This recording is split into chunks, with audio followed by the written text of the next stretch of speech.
150 డివిజన్లలో ఏకంగా 99 సీట్లు గెలిచిన రికార్డుంది. 2 సార్లు గ్రేటర్ పీఠాన్ని ఏలిన ఘనత ఆ పార్టీది. గ్రేటర్లో వచ్చిన సీట్లే కారు పార్టీని ప్రతిపక్షంలో నిలబెట్టాయి. ఇప్పుడు మళ్లీ ఇక్కడి నుంచే పవర్లోకి వచ్చేందుకు యాక్షన్ ప్లాన్ రెడీ చేస్తోంది బీఆర్ఎస్.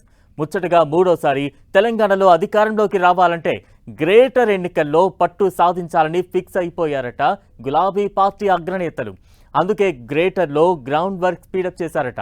మా చుట్టూ తిరగొద్దు, ప్రజల మధ్య తిరగండి, మీ ఇంటికే బీ ఫామ్ వస్తుందని మొహమాటం లేకుండా ఆశావహులకు తేల్చి చెప్పారట BRS working president KTR. Greater polls పై కారు పార్టీ ప్లానింగ్స్ ఏంటి, 3 కార్పొరేషన్స్లో ఆ పార్టీ ఎలాంటి వ్యూహాలకు పదును పెడుతోంది?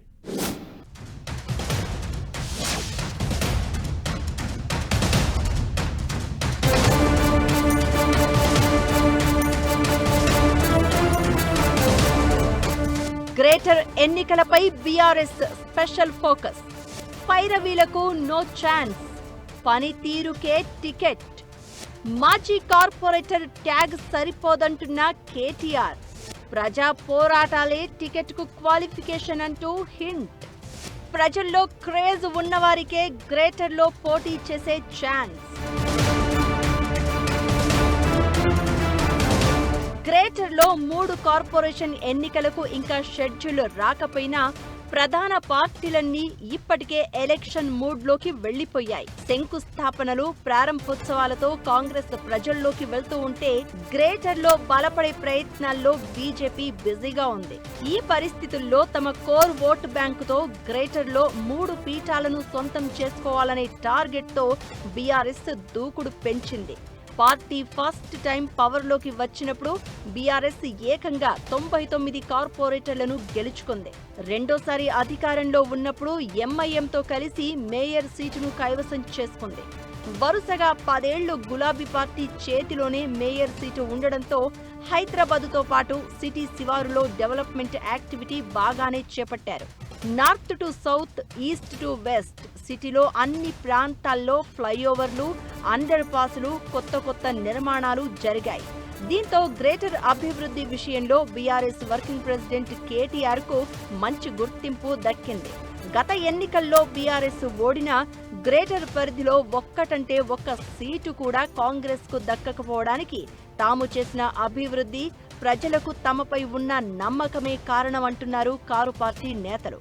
ఇప్పుడు ఒకవేళ డీలిమిటేషన్ జరిగితే గ్రేటర్ పరిధిలోనే దాదాపు 55 అసెంబ్లీ సీట్లు ఏర్పడే అవకాశం ఉంది. ఒకవేళ 119 సీట్లకే ఎన్నికలు జరిగితే కూడా గ్రేటర్ లిమిట్స్ లో మొన్న గెలిచిన అన్ని సీట్లు నిలబెట్టుకుంటే తిరిగి అధికారంలోకి వస్తామని ధీమాగా ఉన్నారట బీఆర్ఎస్ అగ్రనేతలు. అందుకే హైదరాబాద్, సైబరాబాద్, మల్కాజ్గిరి కార్పొరేషన్లలో పార్టీ విస్తరణపై కేటీఆర్ ప్రత్యేక ఫోకస్ పెట్టినట్లు తెలుస్తోంది. ప్రతి డివిజన్ పై రిపోర్టులు, సర్వేలు తెప్పించుకుని స్థానిక నేతలపై, ప్రజల్లో ఉన్న అభిప్రాయాలపై feedback తీసుకుంటున్నారట.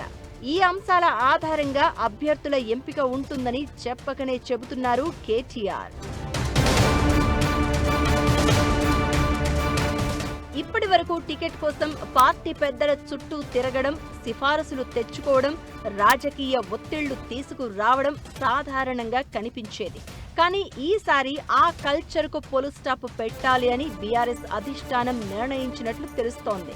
BRS working president KTR ఇచ్చిన లేటెస్ట్ స్టేట్మెంటే ఇందుకు నిదర్శనంగా చెబుతున్నారు బీఆర్ఎస్ నేతలు. గ్రౌండ్లో కనిపించండి, ప్రజల కోసం పోరాడండి, అప్పుడే పార్టీ గుర్తిస్తుందని గ్రేటర్ ఎన్నికల టికెట్ ఆశిస్తున్న ఆశావహులకు కేటీఆర్ క్లియర్ కట్ గా చెప్పేశారు. మాజీ కార్పొరేటర్ అయినా, సీనియర్ నాయకుడు అయినా, యువ నాయకుడు అయినా అందరికీ ఒకే రూల్ వర్తిస్తుందని అంతర్గత సమావేశాల్లో కేటీఆర్ కుండబద్దలు కొట్టినట్లు చెప్తున్నారట.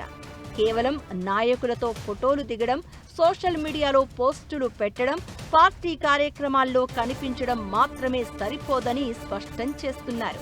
మీ డివిజన్లలో ప్రజా సమస్యలపై పోరాటం, స్థానిక అంశాలపై ఉద్యమం, ప్రభుత్వ వైఫల్యాలపై ప్రజల తరపున గళమెత్తడం, ఇవే అసలు అర్హతలుగా పరిగణించనున్నట్లు సంకేతాలిస్తున్నారు. నాయకుల చుట్టూ తిరిగితే కాదు, ప్రజల మధ్యన ఉంటేనే టికెట్ వస్తుందని బీఆర్ఎస్ వర్కింగ్ ప్రెసిడెంట్ కేటీఆర్ తేల్చి చెప్పడం పార్టీ వర్గాల్లో ఆసక్తి రేపుతోంది. టికెట్ కోసం అడగకండి, మీ పనితీరే మీ ఇంటికి టికెట్ పంపిస్తుందంటూ కేటీఆర్ ఇచ్చిన కొత్త రాజకీయ ఫార్ములా ఇప్పుడు హాట్ టాపిక్ గా మారింది. కేటీఆర్ ఇచ్చిన అవుట్ రైట్ ఇండికేషన్తో మాజీ కార్పొరేటర్లు, యువ నేతలు, టికెట్ ఆశావహులందరిలో కొత్త టెన్షన్ మొదలైందన్న టాక్ వినిపిస్తోంది. ప్రజల్లో తిరిగిన వారికే గులాబీ పార్టీ టికెట్ ఇస్తుందా, లేక ఎన్నికల సమయానికి పాత రాజకీయాలే మళ్లీ తెరపైకి వస్తాయా? గ్రేటర్ పాలిటిక్స్ లో గులాబీ పార్టీ కొత్త ఎక్స్పెరిమెంట్ ఎలాంటి ఫలితాలు ఇస్తుందో వేచి చూడాలి మరి.